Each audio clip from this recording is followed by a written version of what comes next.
Have you ever imagined living locked in a room, unable to speak, unable to move, unable to see the world outside?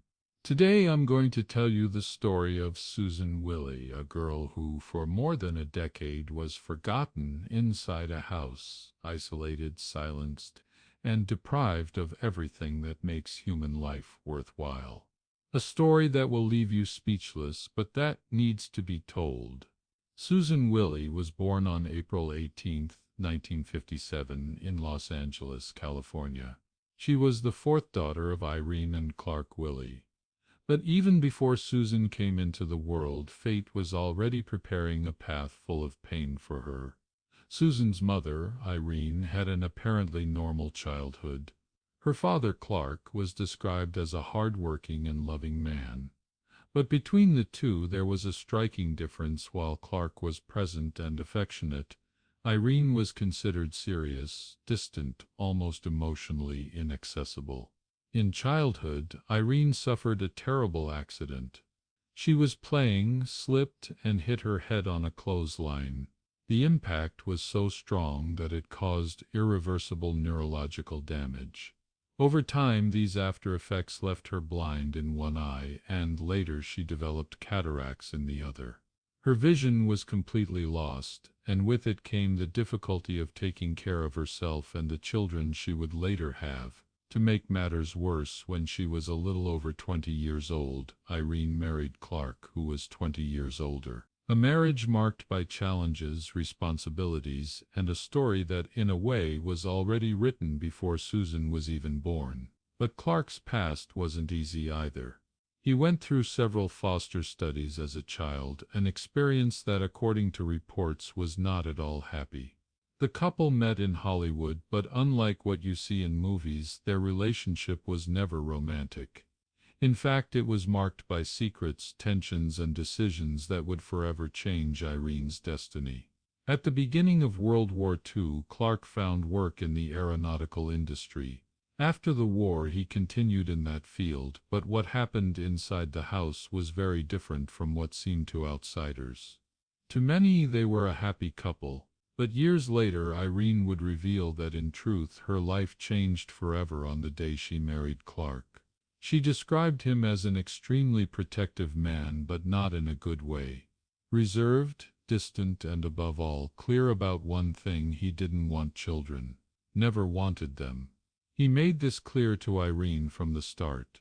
But 5 years after getting married, life took a turn. Irene became pregnant. During the pregnancy, what should have been a moment of hope turned into a nightmare.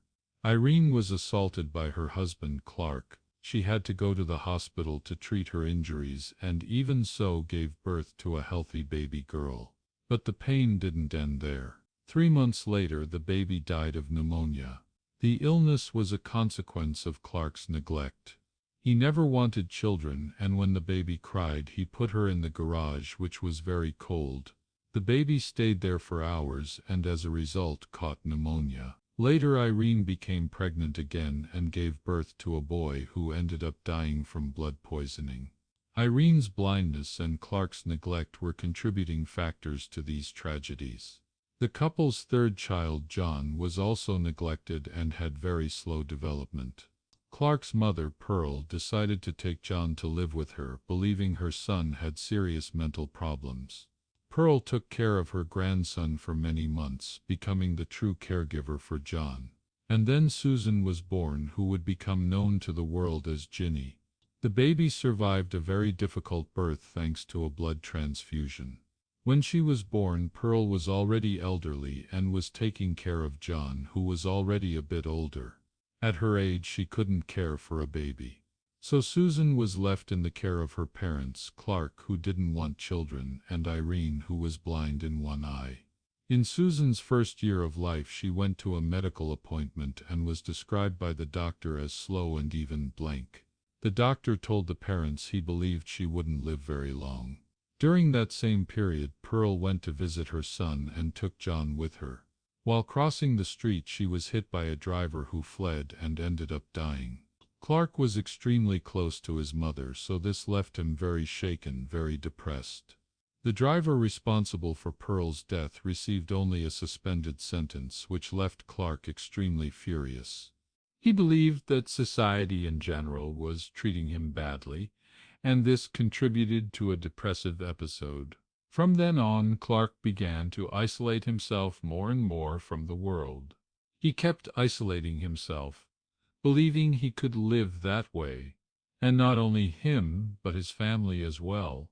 He decided to stop working and became increasingly isolated until he decided to move with the family to the house where Pearl lived in Temple City. The family moved there, and no one could sleep in Pearl's room. He left the room untouched since the day his mother died. Clark was very angry with the world. He saw the world as a very evil place, a dangerous place where bad things could happen. So he wanted to avoid people seeing his vulnerability. Because of this, he thought the safest thing was not to leave the house. So not only he, but his family as well, practically never left the house. He isolated everyone and even acquired a habit at night. He would sit in a chair with a gun in his lap, keeping the gun loaded, believing that this way everyone was protected. His family could be considered vulnerable, but he kept his wife and children as prisoners for almost a decade, not realizing he couldn't protect them from his own cruelty, which could be even worse than the things they would experience in the outside world. Clark firmly believed what the doctor said about Susan. He was certain the child was blank. That's why he decided to isolate her even more from her family. When she was 20 months old, she was locked in one of the rooms in the house. She was isolated from everyone, and Clark forbade Irene and John from talking to Susan. Both mother and brother were afraid of Clark, so they ended up obeying his orders to avoid consequences for themselves. From then on, Susan would spend her days in a small room in her grandmother's house where the family lived. For most of the years that followed, she was confined to a child's potty attached to a chair. Many times she sat on the potty for days, which over time formed a calloused ring of hard skin on her buttocks. Susan couldn't move anything except her fingers and toes. Sometimes at night she was placed in another containment device, let's say a sleeping bag, that was modified to work as a straitjacket. Then she was placed in a wire crib with a wire cover over her head, and there she spent her nights. This crib actually looked like a cage. Susan was encouraged to remain completely silent, not allowed to make any sound. If she whined or tried to speak, Clark would hit her with a piece of wood. Frequently Clark would bark at his daughter or growl at her just like a dog would. John, Susan's older brother, rarely spoke to his sister, following his father's instructions. Out of fear of upsetting Clark, mother and son often whispered to each other. Since Susan remained isolated in her room, she barely heard any sounds. Due to this lack of stimulation, she never learned to communicate. She only learned to stay silent.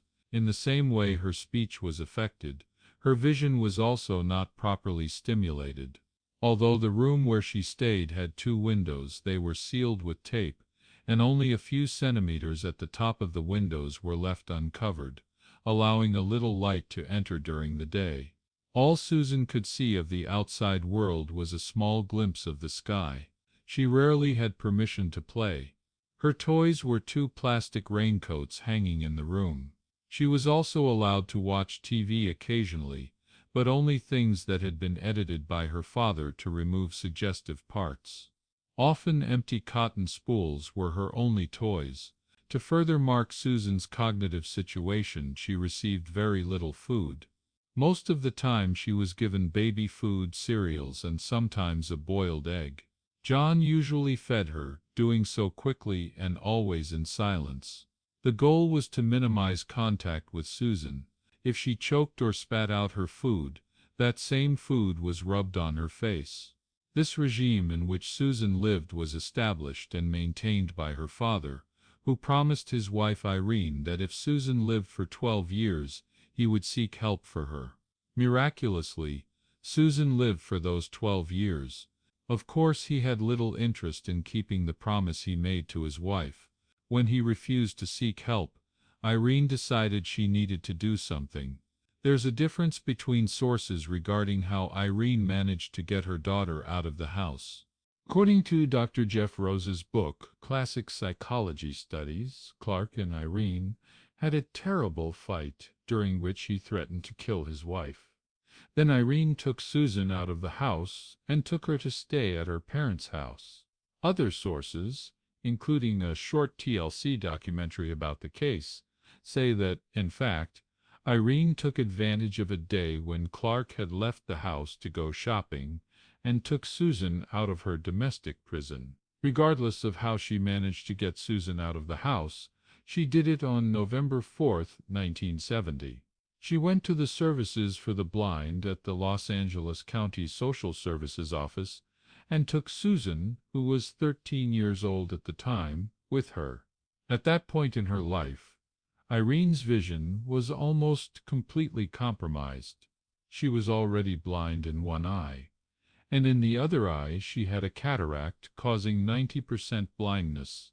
Because of this, she got confused and accidentally took her daughter to the General Social Services offices. When the two approached the counter, the social worker there was completely shocked. When she looked at Susan, she believed she was a child of 6 or 7 years old. She had a hunched posture and a dragging gait. She also noticed that Susan wore diapers and didn't communicate. Finding all of this very strange, the social worker called the supervisor to analyze the situation, and they quickly realized something was wrong. During the investigation, Susan was not taken to the Los Angeles Children's Hospital, where she was hospitalized. It was at this moment that she received the pseudonym Ginny, which is how she became known. They did this to protect her identity. According to Dr. Jane Butler, one of the specialists treating Susan, she gave her this name because she felt Susan resembled a character trapped inside a bottle, waiting to be able to get out.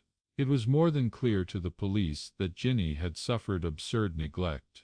So the police were called. In this way, the authorities went to Susan's house to investigate and found her room, that dark little room, the place where she slept, and realized that the neglect was incomparable in this case. Irene explained to the authorities that she and her son John obeyed Clark because they were very afraid of him. Clark, on the other hand, was very defensive and even said he never neglected his daughter. He was very reluctant to talk to the authorities about the subject. So it was very clear that the situation was serious. The authorities decided to talk to the family's neighbors to try to understand more about them, about their routine, and that's when they discovered that they practically never left the house. The neighbors said they didn't even know a child was living there because she had never been seen. Irene and Clark were accused of intentional child abuse. Both were supposed to appear in court on November 20, 1970. On the morning of that day, Clark took his gun and shot himself in the right temple, dying at the age of 70. Before taking his own life, he left instructions on how he wanted to be buried, left $400 for John, and 2 notes. One of the notes said, "The world will never understand. Be a good boy, I love you." This was for John. The other note explained where the authorities could find him, and just so you understand, John was older and had also suffered neglect and abuse inside the house, so he had already run away. Still that morning, Irene went to court and received the news that her husband had taken his own life. In court, she declared herself innocent of the charges of abuse against Ginny, saying she was forced to act that way by her abusive husband. The court ended up accepting this argument. 5 years later, in 1975, the charges against her were officially dropped. When Irene was released by the authorities, it seemed that mother and daughter would meet, would live together again, but she understood that her daughter's situation was precarious and agreed to give custody to the state. Ginny needed to be treated at the Children's Hospital for severe malnutrition. Despite being 13 years old, she was 1.37 meters tall and weighed 25 kilograms. During the confinement, she suffered throughout her life. She had urinary incontinence. She also couldn't chew solid foods, since she was only fed baby food. She had difficulty swallowing food, salivated excessively, and also constantly spat. When she got excited, her clothes would get soaked with saliva and urine because she couldn't control it. Because of this, she constantly had a strong smell. She also made abrupt movements to move, which are characteristics of small children learning to walk. Doctors also noticed she couldn't focus her eyes beyond 3.5 meters. Her body learned and adapted to that small dark environment where she was confined. She had 2 complete sets of teeth and extremely thin hair as a consequence of the lack of nutrients over time. She had extreme difficulty walking and couldn't extend her limbs properly, another consequence of having lived tied up and restrained for so long. Jay, when visiting Dan on her 29th birthday, spoke with Rust and said that Dan was miserable, hunched over, and barely made eye contact. He said it was a heartbreaking situation, and that it seemed she was living a different kind of isolation now in adulthood. Den's case even inspired an independent film called Mockingbirds Sing, which tells a similar story, although it does not mention her name. There is also a song by Kchoy Confirm Crockett Teat that references the case. Susan Curtis herself inspired the 1994 documentary Secret of the Wild Child, and Den became known as Ginny, the fierce child. Today Ginny is 67 years old and lives in an institution in Los Angeles where she will probably spend her last days. Many know exactly where she is, but this is not disclosed to ensure her safety and privacy. To this day, this case is remembered as one of the worst cases of child abuse and neglect in the United States. I had planned to bring this story only as a short video for TikTok and Instagram, but as I delved deeper, I realized there was enough material for a longer video here on the channel. And truly, it's a case that brings a lot of outrage. Not only because of what happened to her inside the house, all the abuses, the horrific confinement, but also because of what happened afterward. Many scientists wanted to help her and had good intentions, but in the end she ended up alone in an institution, living another type of confinement. It is an extremely sad case. I really want to know what you all think. Did you already know this case? Tell me here in the comments. Don't forget to like the video, it really helps me with dissemination. In the description you'll find the complete playlist with over 500 cases to binge watch, and also the Misteriosa podcast to listen whenever and wherever you want. Don't forget to follow me on social media, which I'll leave here on the screen for you. Follow me there for extra content. That's it. See you in the next video. See you then.